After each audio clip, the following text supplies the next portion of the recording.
अब मैं अनस जाहिद से गुजारिश करूंगा कि दादा के खिदमत में एक बुके लाकर पेश करें। दादा के बारे में तो कुछ कहने की जरूरत नहीं है। ये हमारे इलाके के एमएलए भी हैं, मिनिस्टर भी हैं। यही नहीं बल्कि ये समझ लीजिए कि दादा हर दुख दर्द में हम लोग का मुरब्बी है। जोरदार तालियां हमारी इसके लिए। और ये बात है कि दादा के अंदर भेदभाव नहीं है। अगर दादा को हम लोग बोलते हैं दादा आज चाय पीने आपको आना है तो दादा चाय पीने चले आते हैं। ऐसा लीडर खोज के भी नहीं मिलेगा। ये मैं इनका तारीफ इसलिए नहीं कर रहा हूँ कि हमारे एमएलए आज से नहीं बल्कि इन्होंने कितने लीडरों को पैदा कर दिया है और आज वो हम लोग लीडर बन गए हैं। लेकिन सुब्रतोदा का मिजाज, उनका बिहेवियर आज भी वही है जो आज से 30 साल पहले 40 साल पहले। मैं तारीफ नहीं कर रहा हूँ बल्कि ये इनका कैरेक्टर है कि ये सबको लेकर चलते हैं। अमीर गरीब रास्ता के राहगीर सबों को लेकर चलते हैं। और मैं दादा से गुजारिश करूंगा कि दादा ये काम हम लोग जाहिद भाई कर रहे हैं, आपका सर पे हाथ चाहिए, आपका सर पे हाथ चाहिए। फिर आप देखिए कि 1 साल के अंदर में हम दादा से ये वादा कर रहे हैं कि जाहिद भाई राजी है और इसके अलावा एडुकेशन में बहुत काम हम लोग करेंगे। बस खाली आप अपना हाथ सर पे रख दीजिए हम लोग का इंशाल्लाह।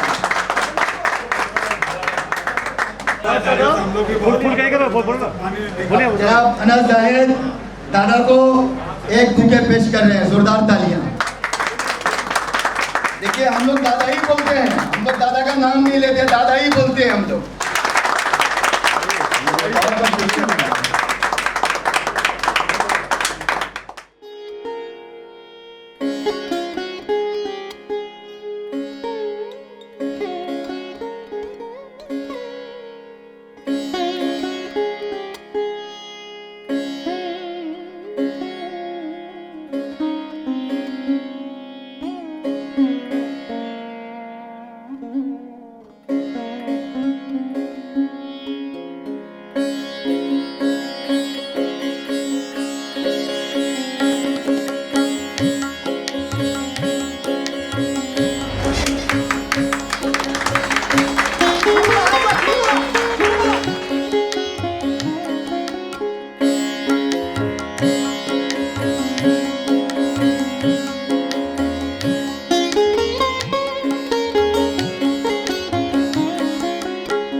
ভাই আমাদের এই অঞ্চলের বহুদিনের পুরনো মানুষ, আমাদের অত্যন্ত পরিচিত এবং ঘনিষ্ঠ।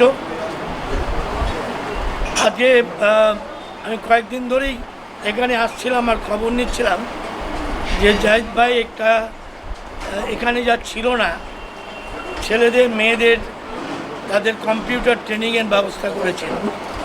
এটা অত্যন্ত জরুরি ছিল আমাদের এই সমাজের পক্ষ থেকে। তার কারণ কম্পিউটার না জানলে সে যে পাশই করুক আর যাই করুক কোনোটাতেই সাকসেসফুল হবে না, আর কাজেও লাগবে না, এমনকি লেখাপড়া পর্যন্ত। স্বভাবতই এই গুরুত্বপূর্ণ কাজটা সামাজিক দিক থেকে আমাদের কাছে অত্যন্ত প্রশংসনীয়। জাহিদ ভাইকে ধন্যবাদ জানাচ্ছি এবং এই এলাকার আমি নির্বাচিত প্রতিনিধি হিসাবে আমাদের ছেলে মেয়েদের ভালো করেছে বলে ওকে কৃতজ্ঞতাও জ্ঞাপন করছি। কারণ অনেকে অনেক রকম কাজ করেন, কিন্তু আধুনিক যুগে, বর্তমান যুগে লেখাপড়া থেকে উপার্জন সব কিছুর মিডিয়া হয়ে গেছে কম্পিউটার। এই কম্পিউটার ভালো ট্রেনারদের দিয়ে শেখাবার ব্যবস্থা করেছে। কতগুলো আছে জানি? 20টা। ঠিক এই ধরনের সোশ্যাল ওয়ার্ক এত ব্যাপকভাবে সমাজের উপযোগী করে এই অঞ্চলেরই। সেদিক থেকে আমি এর কাছে কৃতজ্ঞতা জানাচ্ছি যে আমাদের এই এলাকার সমস্ত ছেলে মেয়েদের কম্পিউটার শেখাবার জন্য জাহিদ ভাই ব্যবস্থা করে দিয়েছে। আমি তাকে শুধু ধন্যবাদ জানাচ্ছি না, আমি এই এলাকার মানুষদের পক্ষ থেকে তাকে অসংখ্য অভিনন্দন জ্ঞাপন করছি। আজকে জাহিদ ভাই যেটা সেন্টার খুলেছেন, আপনি এখান থেকে 60 নম্বর ওয়ার্ডের মানুষকে কি বার্তা দেন? 60 নম্বর ওয়ার্ডের ডাইরেক্ট ভালো হবে, এখানকার ছেলেমেয়েরা বেশি সুযোগ পাবে এবং তারা স্বয়ংসম্পূর্ণ হবে। কারণ আজকের দিনে কম্পিউটার ছাড়া জীবন অচল। সে লেখাপড়াই হোক, ব্যবসায়ী হোক, চাকরিই হোক, শিক্ষকতাই হোক, মাইনাস কম্পিউটার নলেজ জীবনযাত্রা অচল। সুতরাং এই অনেক মধ্যবিত্ত, নিম্ন মধ্যবিত্ত পরিবার এখানে আছে, তাদের ছেলেমেয়েরা আছে, তারা ভালো জায়গায় ভালো ট্রেনারের কাছে কোথাও গিয়ে সেরকম করে শিখতে পারতো না। জাহিদ ভাই যেভাবে অ্যারেঞ্জমেন্ট করেছে, অন্য অনেক অ্যারেঞ্জমেন্টের চেয়েও এটার গুরুত্ব আমি অনেক বেশি দিই সমাজ জীবনে। সরকারি স্তরে কি কিছু ওনাকে হেল্প করবেন আপনারা? হ্যাঁ, সরকারি স্তরে কোনো রকম হেল্প করবেন? আমরা কাজকে করি, ঠিক এই ধরনের প্রতিষ্ঠানে করা হয় না। তবে সেই সহযোগিতা কীরকম ধরনের চাইলে তখন দেখা যাবে। কিন্তু এই উদ্যোগটা अभूतपूर्व उद्योग एक কথায়। इस तरह का हर वार्ड में खुलना चाहिए सर। हर वार्ड में तो एक जाहिद रहना चाहिए।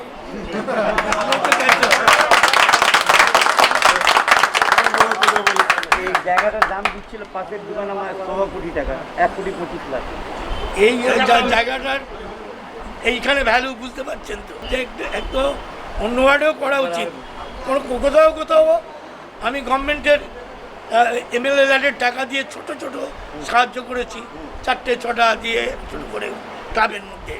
কিন্তু এই এত বড় আয়োজন, এত ছেলে মেয়ের শেখার আয়োজন, এত সায়েন্টিফিক অ্যারেঞ্জমেন্ট কোথাও মানে এটা প্রথম।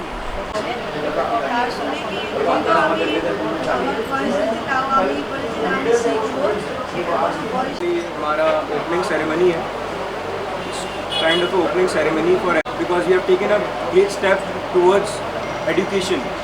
Like we were helping people for so many years, but that, you know, that doesn't, they can have, they can live.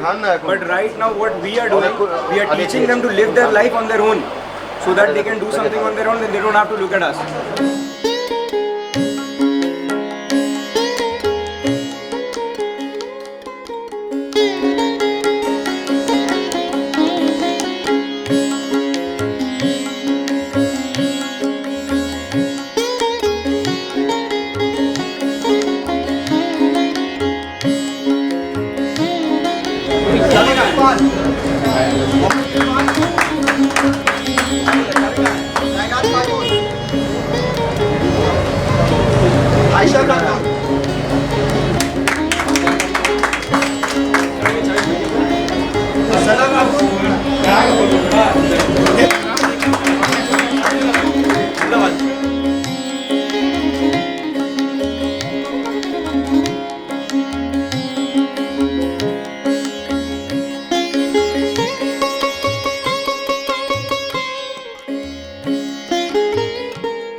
কাজই পাবে না, যে অবস্থা এখন আছে। তো অনেক লোক, গরিব লোক কম্পিউটার কোথা থেকে শিখবে? এখন কম্পিউটার ট্রেনিং করতে যাবে 3,000 4,000 টাকা মাসে, ও দিতে পারবে না, শিখতে পারবে না। আর কম্পিউটার না শিখলে কোনো জায়গায় চাকরি পাবে না। তারপরে বাচ্চারা এখন সবই তো এখন মোবাইল কম্পিউটার রেখেছে, তো ওই জন্য কম্পিউটার পুরো বাচ্চা এখন কম্পিউটার শিখতে যাচ্ছে। এই কম্পিউটার যাচ্ছে এখন পড়াশোনা করতে গেলে কম্পিউটার মাস্ট হয়ে গেছে। কম্পিউটার না থাকে তখন আমি এটা ভেবে এই আমার ছেলের উদ্বোধনে আমি ভেবেছি কি এইটা ওর জন্য একটা জিনিসটা করে দিই। তারপরে এখান থেকে আমি আমার ছেলেকে মানে মারা গেছে, তো ওই জন্য আমি এটা করলাম।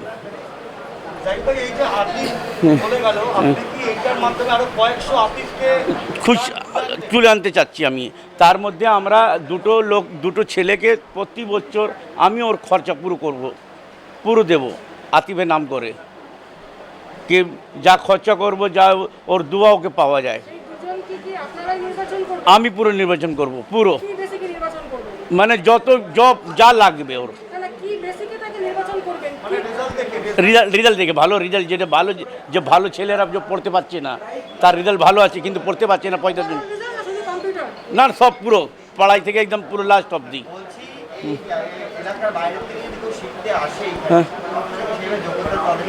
হ্যাঁ, সবাইকে এলাও করবো। আমার তো মানে বাইরের ভিতরে বলার কোনো লোক নেই, আমি তো মানুষের জন্য লাগিয়েছি। তার মধ্যে ও আমার ভাই, এও আমার ভাই, সব মানে কোনো কাজ বলে কোনো নেই। যেই গরিব লোক শিখতে চাই, পয়সাওয়ালাকে দেবো না। আমি 20টা কম্পিউটার এখন শুরু করলাম। আর আমার যদি রেসপন্স পাওয়া যায় তো আমার ইচ্ছা আছে প্রায় 100 কম্পিউটার বসিয়ে দেবো উইদিন এ 1 ইয়ারে। আমার নাম মোহাম্মদ জাহিদ।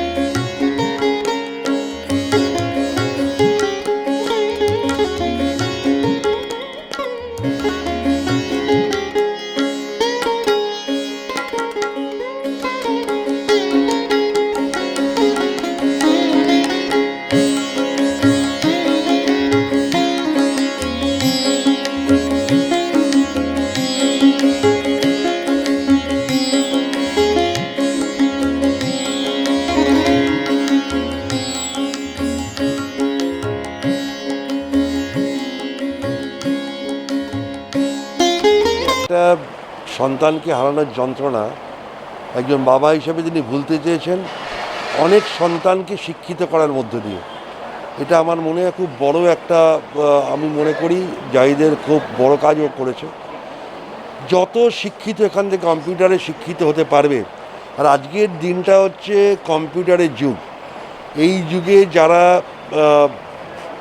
তারা মুসলিম হতে পারে, হিন্দু হতে পারে, যে কোনো সম্প্রদায়ের মানুষ তারা এখানে শিখতে পারবে এবং তারা এখান থেকে যদি চাকরি অথবা কম্পিউটার শিখে বৃহত্তর জীবনে উন্নতি করতে পারে, আমার মনে হয় সবথেকে বেশি খুশি হবে যে লোকটা এই কাজটা করতে চেয়েছে। ও নিজের পুত্র শোককে ভুলতে গিয়ে অনেক ছেলে মেয়েকে মানুষ করার চেষ্টা করেছে। আমার মনে হয় একটা দারুণ কাজও করেছে, খুব ভালো করেছে। ঈশ্বর আল্লাহ ওকে আরও বেশি করে আশীর্বাদ করুন যেন ভালো কাজ করতে পারে। আমি চেয়েছি কি আমার বাচ্চা যখন মারা যায় তখন থেকে আমি খুব মানে ডিপ্রেশনে চলে গিয়েছিলাম। তারপরে আমি দেখলাম কি যখন আমার স্বাস্থ্য ভালো হলো, সব কিছু ভালো হলো, তখন আমি বুঝলাম কি এই আমার আতিফ আছে, আমি এইদেরকে যদি আমি শিক্ষা দিয়ে দিই তো আমার আতিফকে সুনাম হবে, ওর দোয়া পাবে। এই জন্যে আমি এই একটা নির্ণয় নিলাম কি এইটা জীবনভর থাকবে। এবার তো এটা তো একদিনের কাজ না, এই আমি খাওয়া বাঁটিয়ে দিচ্ছি, এই বেটে দিচ্ছি, কাপড় বাঁটছি, তো একদিন পড়লো শেষ। কিন্তু এই যে মানুষকে একটা শিক্ষা দিয়ে দেবো, একটা কম্পিউটার যদি বাচ্চা শিখে যাবে, যে বড় লোক শিখে যাবে, তার একটা মানে ঘর চালাবার একটা রাস্তা বেরিয়ে যাবে। সে বাচ্চারা যদি কম্পিউটার ছুঁতে পারছে না, কম্পিউটার পড়তে পারছে না, কম্পিউটার চালাতে পারছে না, অনেক জায়গা গরিব বাচ্চারা, তো ওরই ক্ষেত্রে আমি বুঝলাম কি চলো ঠিক আছে, আমি এটা করলে যদি আমার ছেলে দোয়া পায় তো আমি এই কাজটা করলে আমাকে খুব ভালো, মানে আমাকে নিজের লাগছে কি আমি খুব ভালো কাজ করেছি। কম্পিউটারটাকে বাঁচান কারণ ভবিষ্যৎটা কারিগরি শিক্ষা বলে কম্পিউটার ছাড়া হবে না বলে কি কম্পিউটারটাকে বাঁচান? হ্যাঁ, কম্পিউটার এখন খুব মাস্ট হয়ে গেছে। মানে একটা কারিগরিকে যদি কম্পিউটার না জানে, সে দোকানে চাকরি পাবে না, কোনো জায়গায় চাকরি পাবে না। মানে একটা স্টেশনারি দোকানে গেলে ওকে বেসিকের ট্যালি শিখতেই হবে, এখন না জানলেও কাজ পাবে না। কজন বাচ্চাকে শেখাবেন বা কতদিনের কোর্স যদি বলেন? আমি ওই 6 মাসের মানে প্রায় বুঝে নিন কোর্স আছে, তার মধ্যে আমি বুঝে নিন 700 বাচ্চাকে একটা কোর্সে বার করব। তাতে আমরা গভর্নমেন্ট সার্টিফিকেটও অ্যারেঞ্জমেন্ট করে গভর্নমেন্ট সার্টিফিকেটও দেবো, গভর্নমেন্ট সার্টিফিকেট দেবো ওদেরকে। সেখান থেকে যারা সেরা বাচ্চা হবে তাদের নিয়ে কিছু পরিকল্পনা আছে? যে ভালো বাচ্চা পড়াশোনা সব দিক দিয়ে ভালো হবে, তার আমি বলেছি 2টো বাচ্চার পুরো খরচা আমি দেবো, প্রায় লাইফ টাইম ওর পুরো এডুকেশন যতদূর পড়তে চাইবে, যতদূর পড়তে চাইবে। We are stepping forward towards our dream, like whatever we wanted to do. This is just the first step right now, and many steps will be taken and many things will be done, inshallah, in the future. And this is just a very small step for just like we have done this in our locality, so that people over here get educated and they can earn their daily bread for themselves, so that they don't have to go to someone and then ask for something. It's like they will be educated, they'll be doing everything on their own, and they'll be earning, they'll have everything on their own, so they won't have to ask anyone or go to someone. It will be everything they will do on their own. And as far as we are concerned, we are always here to help people, and we are doing this just in our loving memory of my elder brother Muhammad Atif Zahid, so that like some graces to him, like may he rest in peace and may he gets the highest position in Jannah, which we say, so in heaven. So we are doing this for him, and Dad, he has a thinking that he might find his child in some of them over here, or every one of them over here, because my brother, he was very good in studies and sports. So my dad, he's like looking for someone like that, so that we can look up to those people. And like when kids will come over here, like children will come over here and they'll learn, so that he will see, so that he'll feel happy that yeah, they're also learning something, and they'll praise his name. It's not only about my dad over here, it's about him also, so he'll praise him. We had decided, we were sitting, and then one day actually what happened, a person came, she was a lady, she came in and she asked us that she was very she was very tensed because she couldn't pay the fees of a computer training center. So she came to Dad for help, as Dad helps everyone, so she came to help. She came to ask for help, like she wanted Dad to help her to pay the fees. So what Dad did, when Dad heard about this, so at night the same day, Dad and we were discussing about the problem. So then we took an initiative, like we thought that we have a place, we could change this into a computer center, and then all the people who are needy, who are poor, who are not able to afford, they can come and learn over here, and they can earn their daily bread in their life, and they can do something. And this is not just for us or the locality or the people, it's for the betterment of the future and for the betterment of our country. So we have to take our country's name up.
और दूसरा हमारे जो गरीब student हैं, इलाका काफ़ी गरीब इलाका है, यहाँ पर किसी हालत में हम लोग अभी जो आप लोग देखा है कि जो पैंडेमिक चल रहा है कोरोना वायरस का है, यहाँ इसी के लिए बहुत सारे स्कूल या इंग्लिश मीडियम जाए जाए, कुछ जमेला भी हो रहा है कि भाई फीस को कमाया जाए। तो हमारे दीदी, हमारे चीफ मिनिस्टर मतलब ममता बनर्जी ने ये हिदायत की है कि बाकी जो फीस है वो ना। इस अदारे को चलाने वाले जनाब जाहिद साहब, मैं उनका खासतौर से शुक्रगुजार हूँ कि उन्होंने आज मुझे ये यहाँ मदद किया। ये एक ऐसा काम है जो सुन के मैं सुबह से ये था कि मैं किसी तरीके से ऑफिस से काम जल्दी ख़त्म करके मैं यहाँ जाऊँगा।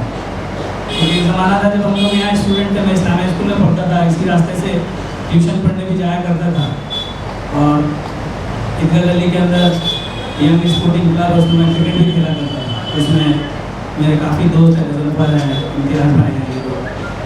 तो ये बचपन यही गुजरा है, इस्लामिया स्कूल बहुत दूर नहीं है। तो जिस ज़माने में हम लोग पढ़ते थे वहाँ कॉम्पिटिशन का बड़ा ये था कि भाई जब मैं कॉलेज में गया तो उस वक्त पहली बार हिंदुस्तान में कंप्यूटर सीखने का चलन शुरू हुआ। लखोटिया पर एक सेंटर था, तो मेरे भवानीपुर कॉलेज में एक कॉम्पिटिशन हुआ कि 20-25 सवाल में अगर कोई जवाब ज़्यादा दे देगा तो उसको फ्री एडमिशन करवा देंगे। तो उस ज़माने में मैं क्विज़ वगैरह में बहुत पार्टिसिपेट करता था। तो मैं उस कंपटीशन में बैठा और मेरे साथ 3 दोस्त थे, तो तीनों दोस्त क्वालिफाई कर गए। इत्तेफाक से एक दोस्त मेरा आगे नहीं पढ़ पाया, अभी इत्तेफाक से वो ऑटो चलाता है, लेकिन वो ग्रेजुएशन करने के बाद ऑटो चलाता है। सही रास्ता नहीं मिला, गाइडेंस नहीं मिला, जिसकी वजह से कंप्यूटर बहुत ज़रूरी चीज़ है। और जिस ज़माने में हम लोग सीखते थे उस ज़माने में सिर्फ MS office, MS DOS, Oracle सीखने के लिए 40 से 45 हज़ार रुपये लगते थे।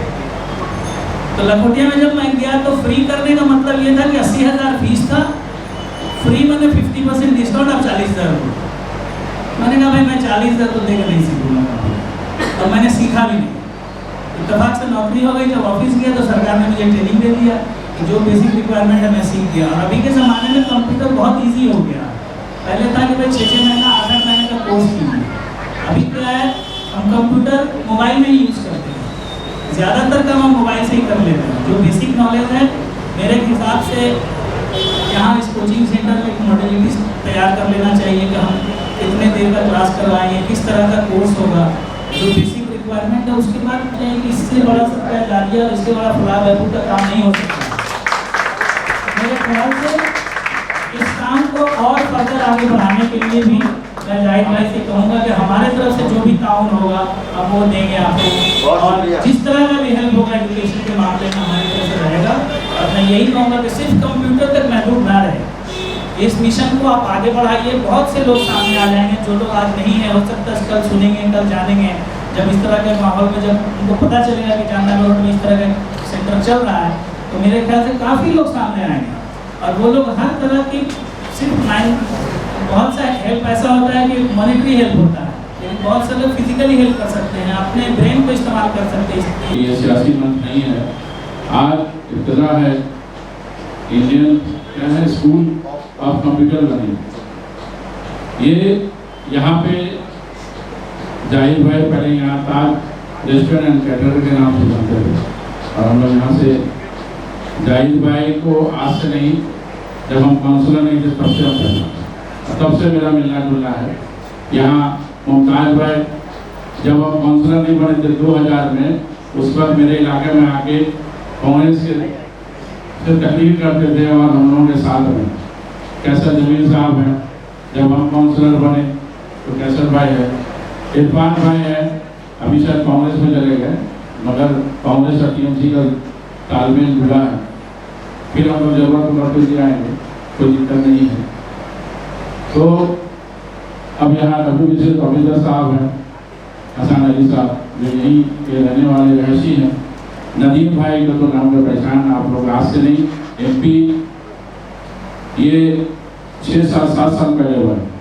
नदीम भाई से हर एक बंदा यहाँ के जितने हैं मुस्लिम आधार मुस्लिम माशरा है, इकबाल मस्जिद के नाम से जानते हैं। इनकी कोई नाम की मोहताज नहीं है, कल भी थे, आज भी है, कल भी रहेंगे। मगर औहदा काउंसलरशिप, लीडर, पॉलिटिकल लीडर ये सब बदलते रहेंगे, आएंगे जाएंगे कभी इसमें। और यहाँ कांग्रेस से हमारे बहुत पुराने लोग हैं, याकूब भाई जो काफी दिन से हम लोग रखता है। बहुत सारे यहाँ नाम जाना पहचाना है। ये 54 और 60 का जो तालमेल है बहुत नया नहीं है, सदियों से, जब से 85 से काउंसिलर केएमसी बोर्ड बना तब से ये 54-60 का तालमेल रहा और इंशाल्लाह रहेगा। ये बहुत खुशी का मौका है, बहुत अच्छा काम है जो जाहिद भाई ने आज ये प्रोग्राम को लिया। इस चीज़ की कमी है इस इलाके में। कैसर भाई भी बैठे हैं जो यहाँ के सिटी काउंसिलर भी हैं और अल्लाह ताला चाहे तो उनको अच्छा काम, कोई पॉलिटिकल का ज़रूरत नहीं पड़ता और वो काम करना चाहिए जिसमें कामयाबी और कौम और मिलत लोगों के लिए भला हो, अच्छा काम हो। इसमें हम लोग आज काउंसिलर कल नहीं रहेंगे, मगर अच्छा काम जब भी होगा कहीं भी होगा तो हम लोग वहाँ मौजूद रहेंगे। हम कहेंगे इस जगह में बहुत हम लोग आते हैं, भाषण देते हैं, चले जाते हैं, मगर काम का डेवलप होना चाहिए।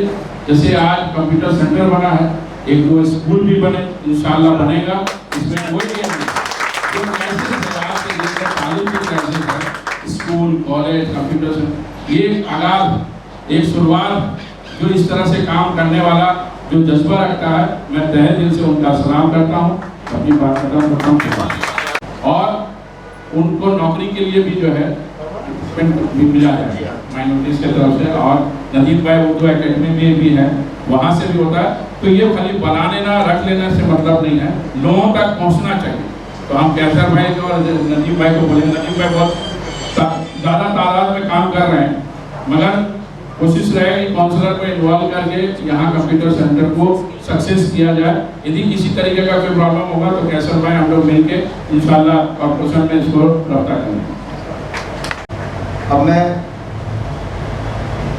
बड़े अदब एहतराम के साथ नदीम उल्लाह साहब से मैं गुजारिश करूँगा कि आप अपनी बातें रखिए। यहाँ पर बैठे हुए हमारे छोटे भाई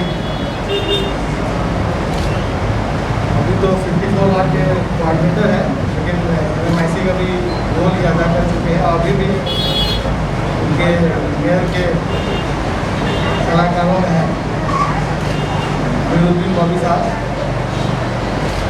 मुकामी तो कोऑर्डिनेटर बोल रहा होगा, हमारे वार्ड 60 के मुकामी कोऑर्डिनेटर कैसर जमील साहब आज यहाँ पर हमारे साथ। आज का मीटिंग में आपको इल्म है शायद कि हम लोग जिम्मेदारी मिली है हज कमेटी चलाने की, तो इसमें बहुत ताउन रहता है। इसार अली साहब का वो ट्रांसपोर्ट डिपार्टमेंट में थे, काफ़ी हम लोग को मदद मोहब्बत हुई। हमारे याकूब साहब यहाँ बैठे हुए हैं। अगर सही मानों में देखा जाए तो आज के दूल्हा हमारे जाहिद साहब यहाँ पर हैं। काम के लिए यहाँ पर उन्होंने कदम बढ़ाया है और हम लोग सब लपैक बोल करके उनके साथ हैं। Indian school of computer learning का आज इफ्तिताह है और अच्छी बात यह है कि इनके मरहूम औलाद आतिफ के नाम से उनकी याद में ये कंप्यूटर सेंटर को कायम कर, तो ये बहुत बड़ी बात है। उससे आतिफ की भी याद ताज़ा रहेगी और उसके नाम से एक अच्छा काम हो रहा है महल्ले में, इलाके में, तो उसको हम लोग की भी दुआ उसको लगेगी। जो यहाँ से पढ़ के निकलेगा उसको उसकी दुआ लगेगी, अल्लाह उसका बुलंद करे और जन्नत में मुकाम और बुलंद करे। अच्छी बात यह है कि ये जो कंप्यूटर सेंटर रहेगा उसमें फ्री कोचिंग होगी, तो जो लोग आमतौर से इस कोचिंग को अफोर्ड नहीं कर पाते, उनके पास उतना पैसा नहीं है कि जा करके बाहर में कोचिंग कर सके, कंप्यूटर सेंटर में तालीम हासिल कर सके, यहाँ पर वो तालीम वो उनको मिल सकती है, वो यहाँ पर हासिल कर सकते हैं। और अपने आप समझिए कि आज के दिन में हम लोग के जितना इलाका, खास करके जितना माइनॉरिटी इलाका, वहाँ गुर्बत बहुत। ऐसी बात नहीं है कि सभी गरीब हैं, लेकिन मेजोरिटी अगर देखा जाए तो गुर्बत है। और हमको वो ज़माना याद आता है कि आज से 50-60 साल पहले हमारे अब्बा जो है वो जकेरिया स्ट्रीट में रहते थे और लैंप पोस्ट की रोशनी में वो पढ़ते थे। तो हमने बहुत इसको सोचा इसमें कि भाई कि जो लोग गुर्बत से निकल सके हैं वो क्यों निकल सके। बस एक ही वजह पाते हैं कि उन्होंने सही वक्त में सही जगह में तालीम हासिल की और उस तालीम को इस्तेमाल किया, इसीलिए आज वो गरीबी से अपने आप को ऊपर उठा सकते हैं। तो हम ये कहेंगे कि इलाके के जितने भाई बहन हैं, जितने बच्चे हैं, कि अपने आप को तालीम से जुड़ जाइए। हम लोग देखते हैं कि बड़े बड़े बिल्डिंग में सामने बन रहा है, इधर बन रहा है, उधर बन रहा है, लोग आकर के रह रहे हैं, फैमिली आकर रह रही, लेकिन ये फैमिली आई कहाँ से? तो हम लोग के तरह थे। ये लोग तालीम हासिल किए हैं, कहीं ना कहीं एग्ज़ाम पास किए हैं, कहीं ना कहीं उसको अप्लाई किए हैं, अपने तालीम को, अपनी जहनीत को, अपने बिजनेस में, अपने नौकरी में, अपने स्कूल में, और वहाँ से फिर एक मेहनत कर करके, एक वक्त दे करके एक ऐसे मुकाम पर पहुँचे कि आज उस घर, आज उस जगह पर उनको एक चैन का मुकाम मिला है। उनको ये खुशनसीबी है कि मतलब ये दौलत उनको आज नसीब हुआ है कि वो आज बेहतर, पहले से बेहतर रह सके।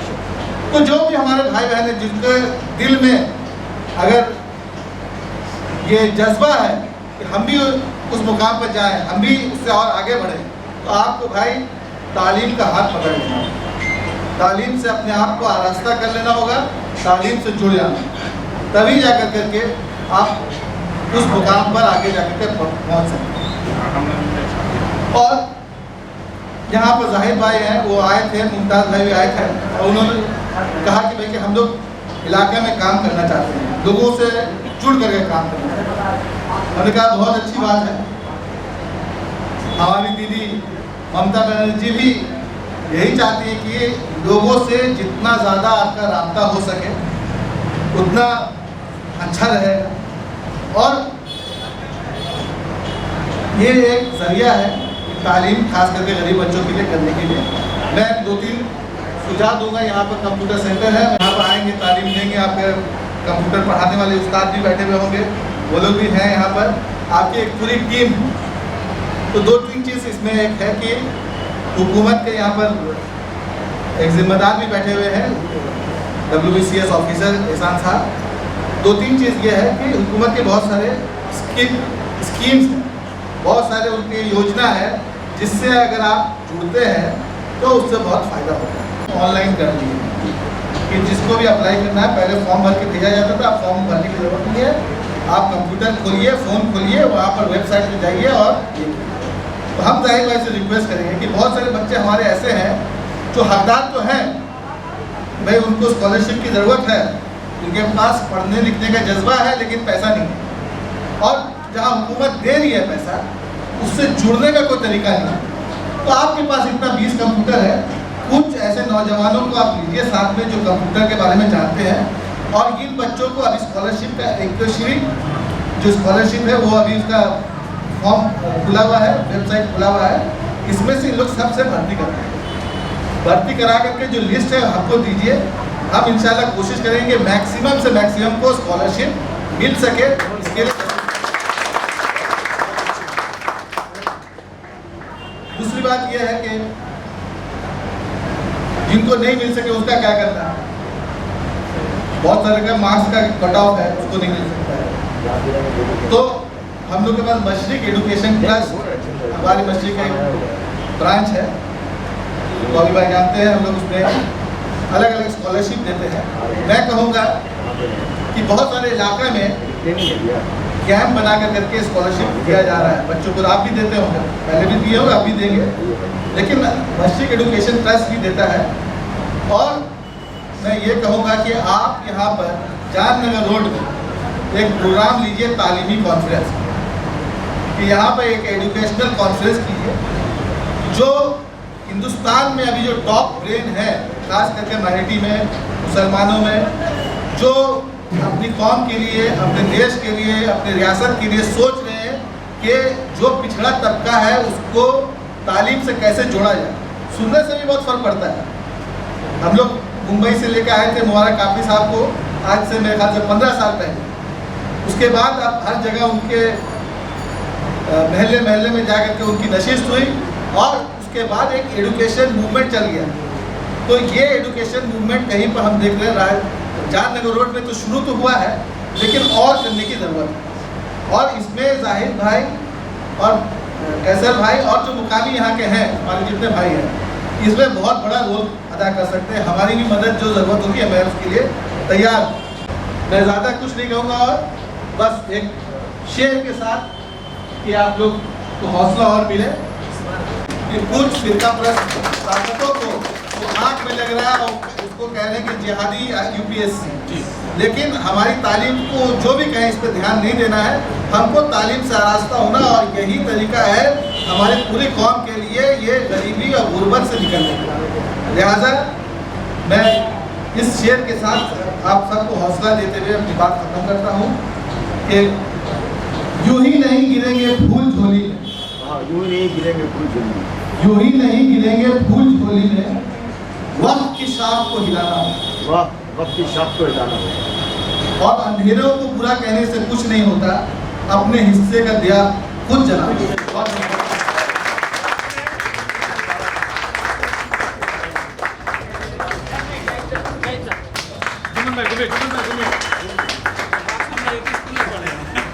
एक साथ पढ़े हैं।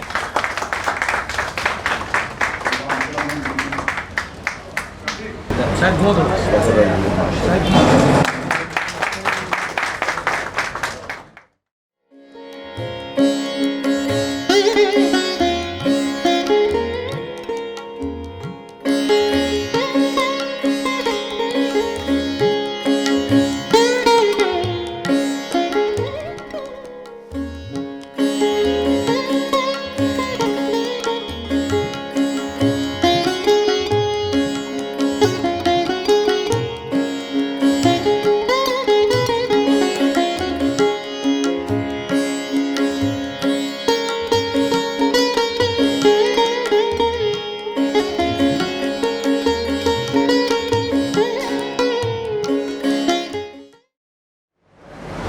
इमाम व खतीब नाखुदा मस्जिद, हमारे जाहिद साहब, मुमताज़ साहब और तमाम हाज़रीन महफिल, ये जगह हमारे लिए कोई नई जगह नहीं है। ये बहुत पुरानी जगह है और काफ़ी यहाँ से यादगार जुड़ी हुई है। यहाँ अभी पता नहीं होता है कि नहीं, करंट का कंपटीशन, आज़ाद का कंपटीशन अभी भी होता है अल्हम्दुलिल्लाह। हाँ, और अल्लाह करे ये जारी रहे। तो मैं यहाँ आया करता था और अल्हम्दुलिल्लाह 5 बार लगातार जो है इस नाचीज़ को अव्वल इनाम का हकदार पाया गया और आप हज़रात के हाथों से मैं इनाम लिया हूँ। और अभी अभी जब मैं घर से चला तो वालिद मोहतरम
जाहिद साहब कौन है, मुमताज़ साहब कौन है।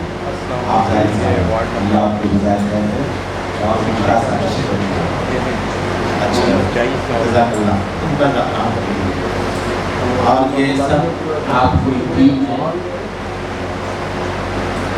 अल्लाह का शुक्र है कि इस वक्त आपने जो कदम उठाया है ये बहुत ही मुबारक मुस्तहसन कदम है।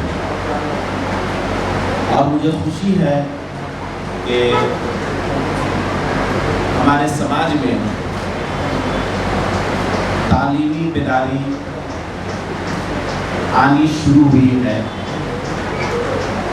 जिसमें समाज के जिम्मेदारों की बड़ी रोल होती है। इस सिलसिले में मैं अक्सर व बेशतर कहता हूँ कि हम कई किस्म का अपने दस्तरखान पे खाना खाने से परहेज करें, लेकिन उन पैसों को बचा करके अपने बच्चों को तालीम में आगे लाएं। कोई ज़रूरी नहीं है कि हम कई किस्म का सालन सब्जी अपने दस्तरखान पे रखें। रोटी सब्जी जो अल्लाह मयस्सर दे खा लें। पैसों को बचा करके ज़्यादा से ज़्यादा कोशिश करें तालीम पर उसको खर्च करें। तारीख हम लोग के सामने है।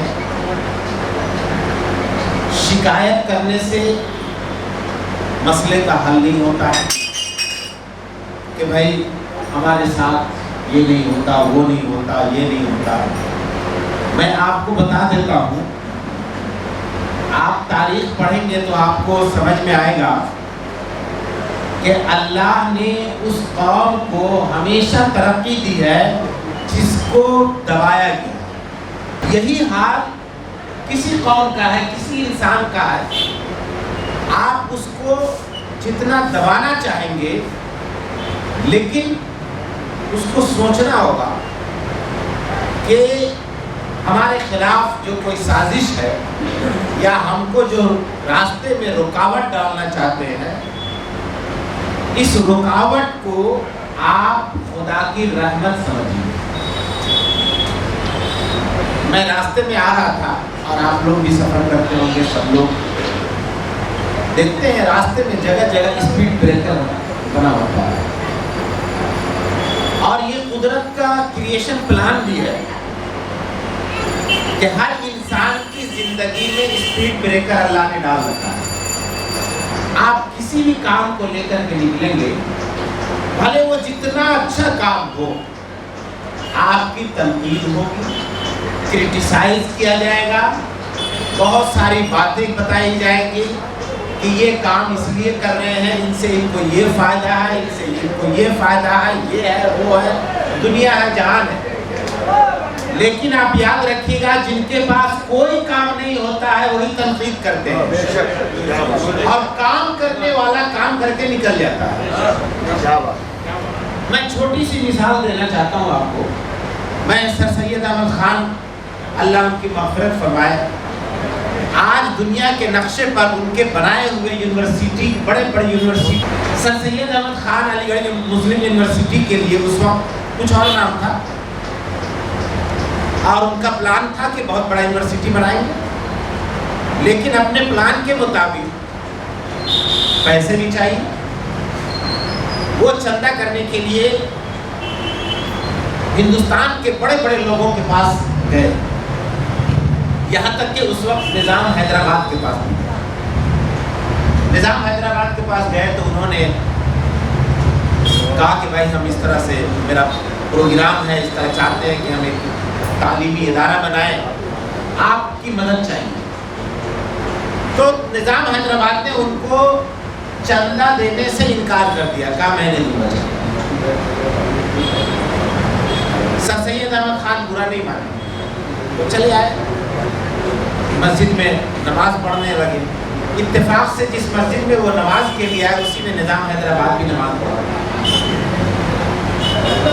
नमाज पढ़ने के बाद सर सैयद अहमद खान, उनकी जो टोपी थी गोल वाली, जो तुर्की टोपी आप लोगों ने देखा होगा, वो ले करके मस्जिद के बाहर जो फ़कीर खड़े होते हैं, उन फ़कीरों के लाइन में अपनी टोपी को यूं करके लेकर के खड़े होते हैं।